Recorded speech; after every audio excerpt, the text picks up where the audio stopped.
지금 이미 연장이 됐어요. 됐어요? 예. 답변 포함하는 겁니다. 말씀하세요. 예, 잠깐만요. 아니 제가 뭘 요청할 때는 안 들어주시더니 오늘 어떻게 자동으로 이렇게 왜 이렇게 자꾸 어깃장을 놓으세요? 답변 포함해서 그런 거니까요. 네? 이미 들어갔습니다. 시간이. 네, 아니, 답변하세요. 예, 원래 자르는 게 원칙 아니에요? 답변하세요. 네. 왜 내 시간을 임의로 이렇게 줬다 뗐다 붙였다 합니까? 참나 정말. 조금 전에 말씀드린 것처럼 이제 개별 재판 아니 네, 나 이거 나중에 할게요. 절차적인 해요. 저기 처장님 예, 다음에 답변하시는 게 좋을 것 같습니다. 예. 아니 답변은 뭐 시간은 네, 다음은 박지원 의원님 네, 질문해 주시기 바랍니다.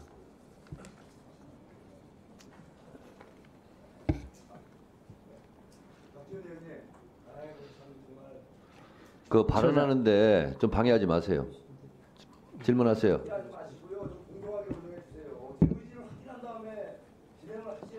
본인 스스로 보기에 부끄럽지 않습니까?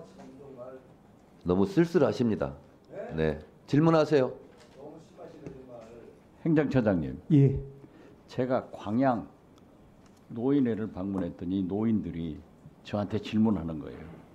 국회법 145조 1항을 아느냐? 아세요? 뭐라고 하셨습니까? 저렇게 방해하면 제지하는 거예요. 예, 그걸 시골 노인들이 다 알더라니까요. 얼마나 정청래 위원장의 방송을 들었으면 그러겠어요.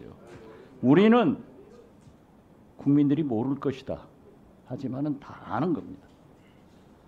지금 우리 강혜경 씨 문제에 대해서 여러 민주당 의원들이 여러 사람이 질문을 했습니다. 강혜경 씨는요, 명태균 씨가 운영하는 한국미래정책연구원 직원이었고 김영선 선거사무소 회계 책임자였고 김영선 의원이 당선되니까 보좌관이었습니다. 그럼 명태균 씨는 어떻게 해서 윤석열 대통령 김건희 여사를 그렇게 잘 아느냐? 김영선 전 의원이 명태균 씨를 아크로비스타에 사는 모 교수한테 소개를 하는 거예요. 그러니까 모 교수가 명태균 씨를 윤석열, 김건희 후보 부부에게 소개를 한 겁니다. 그런데 명태균 씨와 김영선 전 의원은 특수한 관계예요. 그렇기 때문에 명태균 씨가 26번에 걸쳐서 여론조사를 해가지고 강혜경 씨한테 얘기합니다. 지금 빨리 준비해라. 내가 보고해야 된다. 이렇게 하면서 또 서울에 가면서는 돈 받아오니까 빨리 준비해라. 또 다른 제보자에 의하면은 이번에 서울 가면은 10억 받아온다, 20억 받아온다 했는데 결국 3억 6천만 원도 못 받은 거예요. 그 3억 6천만 원 여론조사 경비 대가 못 받은 대신에 김영선 전 의원이 창원 해창구의 보궐선거 공천으로 돌아왔습니다. 그렇다면 이것은 정치자금법 위반이 아닌가요? 처장님 말씀해 주세요. 예. 아까 오전에도 비슷한 질의에 대해서 제가 답변 드린 적이 있는 것 같습니다만은 뭐 그 부분에 대해서 전체적인 사실 맥락을 좀 봐야지 제가 거기에 대해서 판단할 수 있을 것 그러니까 같습니다. 예. 여론조사를 26번 해주고 3억 6천만 원을 받아야 되는데 받지 못했단 말이에요. 그리고 그 대가로 김영선 전 의원이 창원에서 공천을 받으면은 그건 선거법도 위반되지만은 정치자금법 위반 아니냐 이거예요. 말씀하신 사실 그대로라면은 이제 굉장히 부적절한 행위일 것 같습니다만은 말씀드린 것처럼 이제 그러니까 명태균 씨가 김영선 전 의원하고 특수관계이든 이건 문제 아니에요. 자기들 개인사니까. 그리고 김영선 전 의원이 명태균 씨를 아크로비스타에 사는 분들이 다 출세를 했어요. 그 교수한테 소개를 하니까 그분이 대통령 내분들한테 소개를 해가지고 26번에 걸쳐서 여론조사를 했는데 돈을 못 받고 10억 받아온다, 20억 받아온다 하고 큰소리 치던 사람이 3억 6천만 원도 못 받고 공천 대가로 받았다고 하면은, 공천으로 떨어졌다고 하면은 그건 정치간법 위반 아니냐 이거예요. 네, 자 한번 띄워보세요.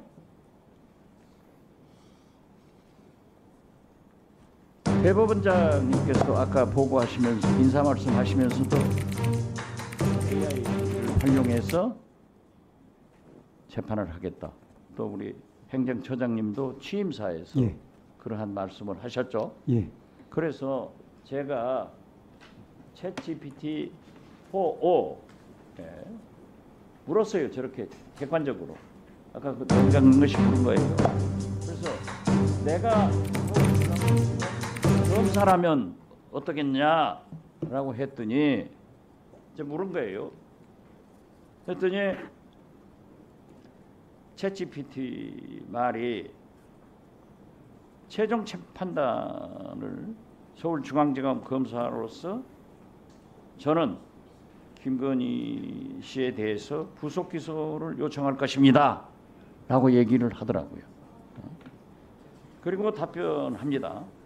국민도 알고 심지어 영광에 있는 노인들도 국회법 145조 1항이 뭐냐 이런 것을 알고 있는데 AI도 알고 있는데 처장님은 이 문제에 대해서 어떻게 생각하세요? 예. 아까 말씀드린 것처럼 지금 현재 그 가정적인 상황에 대해서는 제가 아니 가정된 상황이 예. 아니라 AI가 저렇게 답변을 했는데 처장님도 대법원장님도 법무행정에 AI를 도입하겠다 해서 하셨잖아요. 예. 저렇게 나왔다니까요. 어떻게 생각하세요? 예, 아시겠지만 저희들은 구체적인 기록을 가지고 판단해야 되는 그런 이제 위치에 있는 신분이라서 지금 말씀하신 그런 것처럼 이제 위원님께서 주신 말씀을 토대로 해서 어떤 단정적인 결론을 내리는 것은 적절치는 않다고 생각됩니다. 그러면 앞으로 법원에서 AI 활용하겠다 하는 대법원장님의 인사 말씀도 행정처장님의 취임사도 좀 문제가 있는 거네요. 아닙니다. 저희들은 AI를 갖다가 보수적인 수단으로 활용하기 위해서 지금 적극적으로 검토 중에 있고 또 연구 중에 있습니다. 네. 1분만 더 주세요. 네. 예, 재판부 기피 신청, 예. 회피 신청을 2024년부터 금년 8월까지 보니까 7,505건이에요. 그런데 이 10년간 재판부에서 인용한 것은 5건, 0.06%밖에 안 된단 말이에요. 이건 너무 심한 거 아닙니까? 예, 아까 이제 다른 위원님 질의에도 제가 말씀드린 바와 같이 일단 이제 저희들 현재 판례상으로는 기피에 대한 판단 기준이 아주 엄격하게 되어 있습니다. 그리고 이제 그런 부분 이제 막연한 어떤 불신이라든지 아니면 이제 재판과 관련한 여러 가지 절차적인 문제로 제기되는 경우도 많고 또 아니 어떻게 됐든 예, 재판부 기피 신청 제도가 있는데 예, 7,501건 10년간 했는데 딱 5건 0.06%가 인용됐다고 하면은 그 제도 자체가 잘못인 거예요. 재판부가 피고인 입장에서 생각해주지 않은 거예요. 예, 말씀하신 것처럼 이제 그 저희들이 이제 현재 기피나 회피 이런 부분에 오케이, 대해서는 그러면 됐어요.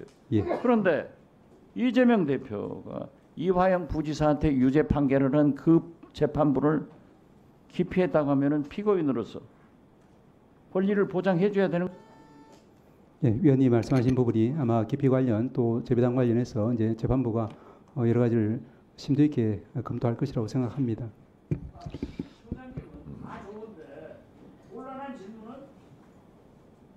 재판부가 판결한 7,500건에서 5건이 10년까지 인용됐다고 하는 문제가 있지 않냐.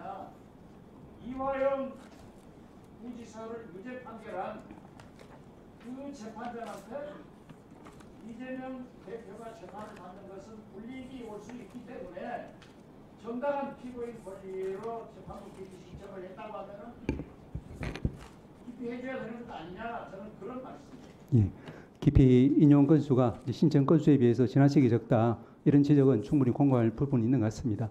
아까 말씀드린 것처럼 저희들이 이제 재비당이라든지 다른 방법으로 아마 이제 그런 부분을 해결하는 실무적인 관행이 있어서 그와 같이 인용 건수가 현저히 적은 것으로 제가 파악이 되고 있습니다만은 정상적으로 그 제도 자체에 대해서 올바르게 이제 우리가 구현하는 것도 필요하다는 생각입니다. 네, 수고하셨습니다. 다음은 김승원 변호사님 질문해 주세요. 네, 처장님. 예, 그 아까 전에 송석준 의원님께서 그 예. 국민의힘 정모 의원님 재판에 관해서는 기간이 한 300여일 걸리고, 그다음에 우리 조국혁신당 황운하 대표님에 대해서는 뭐 1000여일이 넘게 걸렸다.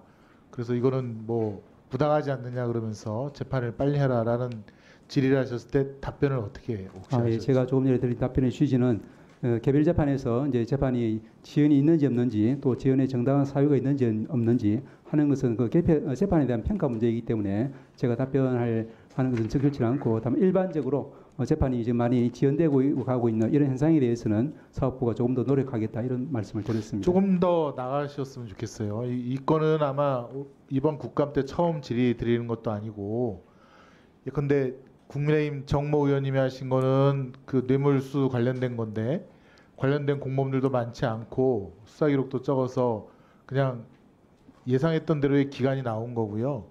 황운하 전 대표에 대한 재판은 잘 알고 계시지 않습니까? 예, 알고 있습니다. 공동으로 재판받는 피고인이 10여 명이 넘지 않습니까? 예, 수사 기록이 또 제가 알고 있기로는 막 10여만 페이지, 아까 이성윤 의원님께서 지적하신 한 방에 가득 쌓일 만한 아파트 몇 층에 해당할 만한 그런 기록이고, 그다음에 검찰에서 초반에 6개월 이상 그 기록 열람 복사를 안 해줬다는 거 아닙니까? 그런데 국민의힘 의원님 질의에 마치 사법부가 책임이 있는 것처럼 말씀하시니까, 또 이재명 당대표에 대한 재판 지연도 민주당이나 이재명 당대표에 있는 것처럼 들리는 얘기를 하시니까 국민께서 오해를 하지 않습니까? 그것은 정확하게 지적을 해주시고 좀 바로 잡아 주시기 바랍니다. 국민의힘 의원 쪽에서 지적하는 모든 뭐 재판이 오래 걸렸다 하는 거는 검찰이 수십만 건의 기록과 또 수백 명의 증인을 신청했기 때문에 이루어진 거지, 법원이 놀려고 한 거 아니지 않습니까? 그렇습니다. 예? 저 그 재판에 들어갔는데 형사 재판장이 그 수사 기록 빨리 열람 복사해 주라고 했는데도 그 공판에 나온 검사들이 공범 피고인들 수사해야 되니까 우리 못 주겠다. 그거를 5, 6개월을 버티더라고요. 그러니까 이건 분명하게 법원에서 얘기를 말씀을 해 주셔야 됩니다. 검찰의 무도한 수사 때문에 또 수많은 증인들 때문에 지연이 되는 거고, 이거는 피고인한테도 고통이 된다라고 분명히 말씀을 해 주시길 바랍니다. 또 하나는 제가 이번 국정감사의 메인 제일 첫 번째 질의를 이걸로 정했습니다. 검찰 손아귀에 쥐어진 법관. 이게 뭘 뜻하는지 혹시 감이 좀 오십니까? 예, 질의 경청하겠습니다. 지난 사법농단 때 이게 2017년도에 문제가 됐었는데요. 그때 법관 중에 검찰에 불려간 판사들이 아주 많습니다. 대략 몇 명으로 알고 계십니까? 상당한 숫자인 것으로 알고 있고 저도 그런 부분에 대해서 같이 저는 100여 명으로 알고 있고요. 예. 제 후배들 중에도 그 중앙지검에 갔다 와서 제 앞에서 눈물을 펑펑 흘리는 판사가 있었습니다. 그만한 모멸감, 또 판사 사무실까지 찾아와서 PC 다 압수수색해 가고, 그 사건들 지금 어디가 있습니까? 그 판사들 지금 뭐 하고 있습니까? 결론이 났습니까? 예, 말씀해 보시죠. 아시다시피 이제 재판을 통해서 결론이 난 부분도 있고 현재 계속 재판 중인 부분도 있고 또 아예 이제 기소 조사되지 않은 그런 부분들로 2019년 3월 달에 서울중앙지검에서 판사 14명을 기소했습니다. 거기에는 고위 대법관도 있었고요. 대법원장도 계셨죠. 그러면서 동시에 판사 66명에 대한 비위 사실을 통보했습니다. 거기에 법원에서도 10명의 현직 법관에 대해서 징계를 하셨고요. 법원으로서는 사안에 따라서 할 일을 했다고 봅니다. 근데 그 66명, 제가 알고 있기로는 100여 명 그 법관들 지금 종결이 됐습니까? 그 종결되지 않는 상태에서 지금 재판을 하거나 사법 행정이 임하고 있습니다. 제가 알고 있는 분은 수원 법원에 있는 분도 있고 안산에도 있고 경양 각지에 다 있습니다. 이 양반들한테 제보가 옵니다. 불안해서 재판을 못하겠다. 검찰에 대해서 검사에 대해서 제대로 목소리를 못 내겠다. 갖고 있다가 이거 뭐 할지 모르겠다. 자기를 또 불러다가 또 조사하고 또 기소할지 모르겠다. 그런 불안감을 갖고 판사가 어떻게 재판을 합니까? 검찰에 대해서 어떻게 똑바로 기소하고 똑바로 하라고 어떻게 말을 할 수가 있겠습니까? 이거 법원 행정처에서 이거 해소시켜 줘야 되는 거 아닙니까? 한번 확인해 보도록 하겠습니다. 확인이 아니라 벌써 확인했어야죠. 2019년 3월 달에 중앙지검에서 기소하고 비의 통보했는데 오늘 2024년입니다. 5년이 흘렀습니다. 그런 판사들 지금 불안한 가운데서 재판에 임하고 있습니다. 검사들한테 한마디 못하고 있는 거 아닙니까? 수원 법원에 지금 재배당 요청이 들어갔습니다. 근데 수원에 지금 검찰한테 불려가서 그 치욕을 당했던 그 수사 대상에 올랐던 사람들이 지금 거기 있다니까요. 그 사람들이 검찰에 대해서 똑바로 할 수 있겠습니까? 그것부터 해소를 시켜주셔야죠. 사법부의 독립, 법원행정처가 존재하는 가장 큰 이유 아니겠습니까? 재판 잘 하라고, 독립적으로 하라고, 외부의 간여뿐만 아니라 내부의 간여까지도 다 보호해주는 게 법원 행정처의 일 아닙니까? 그렇습니다. 그러면은 지금 가장 권력이 센 검찰의 무도한 행태에 대해서 빨리 해소를 시켜줘야 되는 거 아닙니까? 작년에 보십시오. 김상환 법원행정처장님 모은 단체에서 뭐 고발을 했다고 하는데 그 처장님도 지금 입건되어 있는 상태로 1년이 지나가고 있습니다. 그분 지금 대법관이시잖아요. 왜 이렇게 가만히 둡니까? 어려운 사건도 아닌데 뭐 노조와 뭐 회의를 했다 뭘 했다는 건데 어려운 사건도 아닌데 그걸 검찰에서 1년 동안 갖고 있어요. 그러면서 대법관한테 마음만 먹으면 이 무도한 검찰이 안 할 것 같습니까? 협박하죠. 당신 이거 똑바로 안 하면 이거 수사 더 열심히 하고 기소하겠다라고 하죠. 왜 판사들을 이렇게 불안정한 지위에 두는 겁니까? 이거 저희 의원실에서 좀 자료 달라고 하고 이거 빨리 해결합시다. 자료 주십시오라고 했는데 없다 모르겠다라고 하는 거 아닙니까? 저는 그건 직무유기라고 봅니다. 처장님께서 당장 이거 빨리 해결하셔야 됩니다. 아시겠습니까? 예, 상황 확인해 보고 필요한 조치를 취하겠습니다.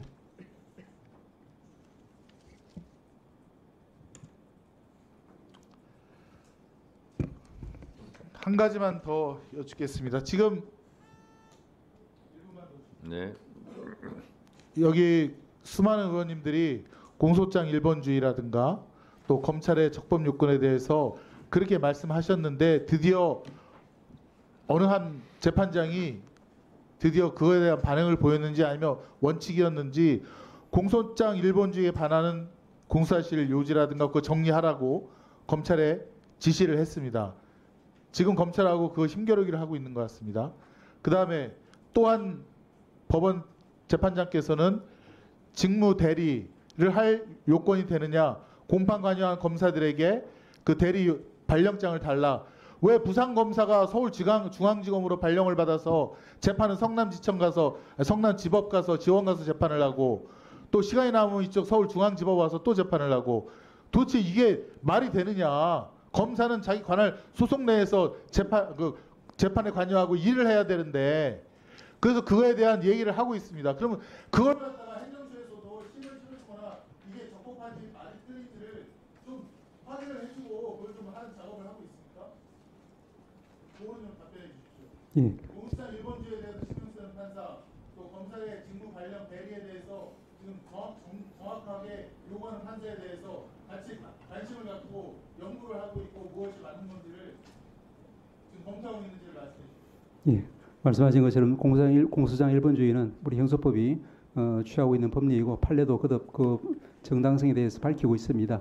개별 재판에 있어서 형사재판 판사가 공수장 1번주의가 제대로 구현되고 있는지 아니면 이제 공수계약 사유에 해당하는지에 대해서 철저하게 규명하는 것이 필요하다고 봅니다. 다만 이제 그런 부분들이 기본적으로 이제 개별 재판 상황에 관한 부분이라서 저희들이 이제 임의로 거기 관여해서 하는 것은 좀 적절치 않기 때문에 말씀하신 그런 부분들이 일반적인 제도적인 문제로 이제 비화되면은 그때 가서는 저희들이 이제 검토를 해서 적절한 지원책이 행정처로서의 어떤 지원 업무가 무엇이 필요한지를 다 검토하도록 하겠습니다. 네. 잠깐 질문하도록 하겠습니다. 처장님, 예. 정치인에게는 이런 말이 있습니다. 대중의 이슈를 대중의 언어로 대중에게 말하라. 이런 게 있습니다. 판사는 어떻게 합니까? 검사의 공소 제기 사실을 법전의 법대로 판결문으로 말하는 거죠. 그렇습니다. 네. 판사는 판결문으로 말합니다. 예. 그럼 이건 가정 상황이 아니기 때문에 피해 나가지 마시고 답변해 주시기 바랍니다. 권오수 등 2심 판결문, 판사의 판결문입니다. 한번 띄워주시죠. 김건희 명의 계좌 관련해서 김건희가 87번이나 나옵니다. 87번이나 나와요. 김건희 명의 계좌는 종합해 보면 통정 매매로 인정되고 김건희 계좌는 시세 조정에 이용된 계좌로 인정할 수 있다. 김건희 계좌는 통정 매매로 또 인정될 수 있다. 이게 판결문이 나옵니다. 김건희 CH 계좌 등등은 시세 조정에 이용된 계좌로 인정할 수 있다. 김건희 씨가 공소가 제기됐으면 주가 조작범이란 얘기입니다. 판결문은. 맞죠?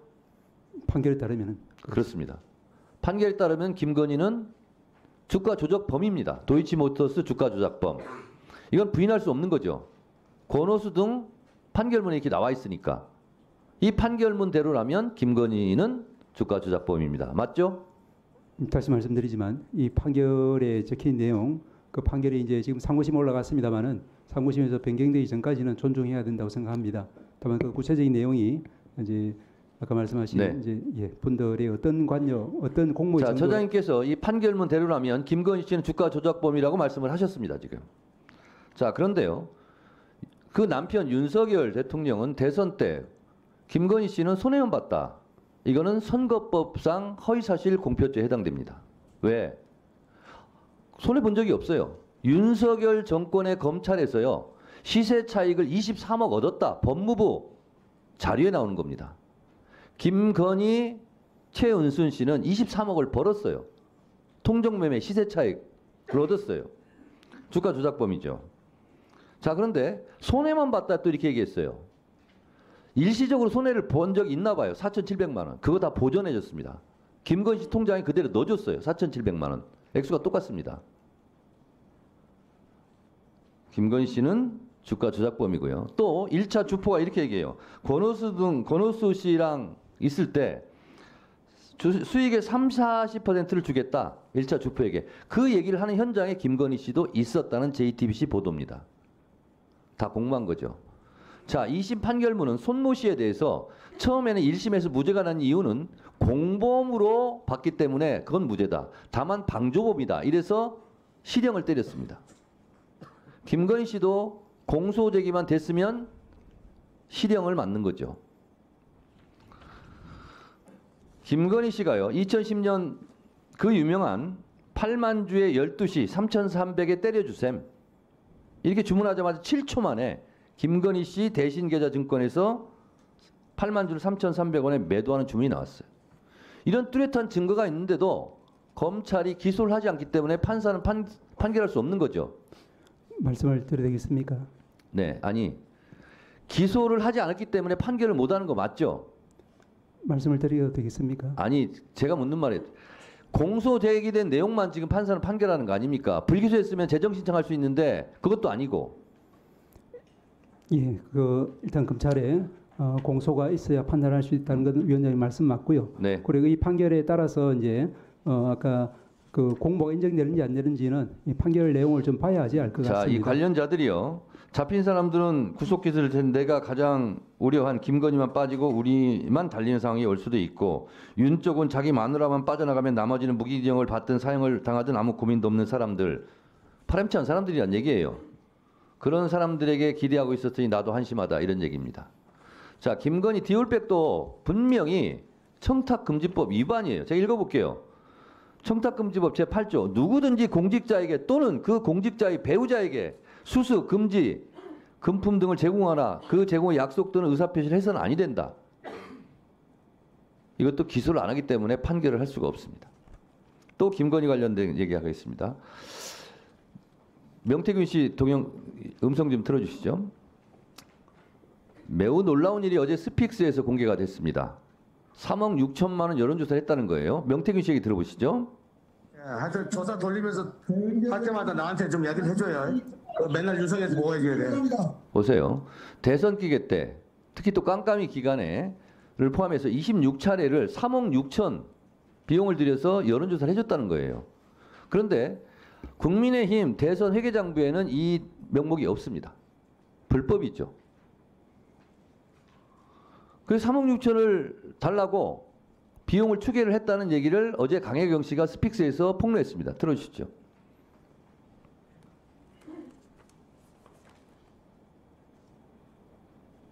돈 받아올게 해서 끝날 시점에 3월 거의 한 20일경에 그 내역서를 만든 거를 가지고 서울로 올라가셨어요. 네. 그걸 받아올게 하고. 명태균 씨가? 네. 자, 그 내역서의 금액이 얼마였습니까? 3억 6천 정도 됩니다. 3억 6천 정도 되는 대선 기간에 윤석열 대통령을 위해서 여론조사했는데 비공개 여론조사 3,000쟁표를 자 26회 정도 조사를 한 걸로 제 취재에서는 네. 나왔고요. 그 돈이 한 3억 6천 정도 되니까 받으러 가겠다라고 해서 청구서를 만들어 달라고 했다는 거죠. 네, 네. 그 청구서 만들어 드렸죠. 그 주려고 청구서 한다라고 예, 했었고, 네 이제 받아올게 해서 청구서를 만들어서 돈을 받아왔습니까? 못 받아왔습니까? 못 받아왔습니다. 연락도 없었고 갑자기 이제 의창구에 보궐선거가 생기니 의창구로 가야 된다. 아, 부랴부랴 선거 준비도 안 된 상태에서 의창구로 저희가 투입이 돼서 선거 진행을 했고 선거를 치렀습니다. 그 다음 거요. 현재 국민의힘의 책임 당원입니다. 국민의힘 이렇게 자꾸 나라 망치셔서는 안 되고요. 진실은 정말 진실 밝혀야 되고 권력에 있는 사람들 언제든지 약한 사람들 죽일 수도 있고 살릴 수도 있습니다. 꼭 진실 밝혀질 수 있도록 응원 많이 해주시고요. 당당하게 맞서 싸우겠습니다. 네, 1분간 더 넣으시죠. 자, 저는 사실로 보입니다. 이거 1시간 반 내가 제가 다 봤습니다. 근데 김영선 씨 회계 책임자 있고 미래한국연구소에서도 명태균 씨랑 같이 일했던 사람이에요. 세 사람이 지금 소송전을 벌이고 있습니다. 그래서 이분도 사기 횡령죄로 김영선 의원이 고소를 했대요. 그래서 자기도 어쩔 수 없이 지금 나와서 얘기를 하고 있는 겁니다. 저는 진실로 보여요. 처장님, 예. 만약에 이것이 검찰 수사를 통해서 법정에 오면 정치자금법 제32조, 정치자금법 제45조, 공직선거법 47조의 2, 공직선거법 237조 위반으로 저는 보입니다. 이거는 윤석열 대통령에 대한 명백한 탄핵 사유죠. 박근혜 대통령도 법률을 위배하고 헌법수호 의지가 없다 하여 탄핵이 됐습니다. 저는 이것은 탄핵 사유라고 생각합니다. 처장님은 어떻게 생각하십니까? 말씀드리겠습니다. 아까 말씀하신 그 판결에 이제 직접 기소되지 않은 그런 사람들에 대해서는 그 부분에 대해서 독자적으로 다시 기소가 되었을 때 엄밀하게 판단이 이루어져야 되기 때문에 어떠한 이제 유무죄 예단도 가할 수 없다는 생각입니다. 그리고 말씀하신 것처럼 이제 아직 이제 그 수사가 이루어지고 있거나 혹은 이루어지기 전이거나 이런 부분에 대해서는 엄밀한 정보 조사를 거친 다음에 저희 사법부에서 최종적인 판단을 내릴 수 있다 이런 말씀을 드릴 수 있겠습니다. 그야말로 강혜경 씨의 핵폭탄, 탄핵 폭탄이 터졌다고 생각합니다. 이것마저 검찰이 수사를 할지 안 할지 지켜보겠습니다.